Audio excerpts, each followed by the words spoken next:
এমন একটা জায়গায় আসলাম, চারিপাশে শুধু নদী আর নদী। তো দর্শক, আমি বর্তমানে আছি গোপালগঞ্জ জেলায়। আর গোপালগঞ্জ জেলা মানেই জানেন যে নদী আর নৌকার দেশ। এসব জায়গায় আসলে আপনি শুধু চারিদিকে নদীই দেখতে পাবেন। আমার সামনে যে জিনিসগুলো দেখতে পাচ্ছেন এগুলো হচ্ছে যাইয়ে টগরের নিচের সাইড। তো এগুলো হচ্ছে বিক্রি হয়, আর কেজি হচ্ছে আপনার 70 টাকা। আমরা তাদের কাছে জিজ্ঞেস করছি, তো এটাকে আর কি শুকানোর পরে এটা বিক্রি করা হয়। তো দেখেন যে বলতে না বলতে একটা নৌকা চলে আসলো, আর ওরা গেছিলো ডাক্তার দেখাইতে। তো ওদেরকে আমি চিনি, কারণ ওদের সাথেই আমি প্রথম এখানে আসছি।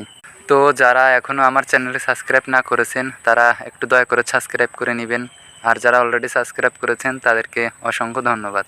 এই চার পাড়াইয়েই হচ্ছে ওদের বাড়িতে যাওয়া লাগে।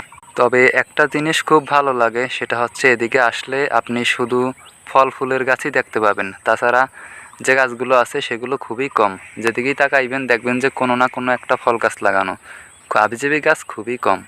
ভালো থাকবেন সবাই, আল্লাহ হাফেজ।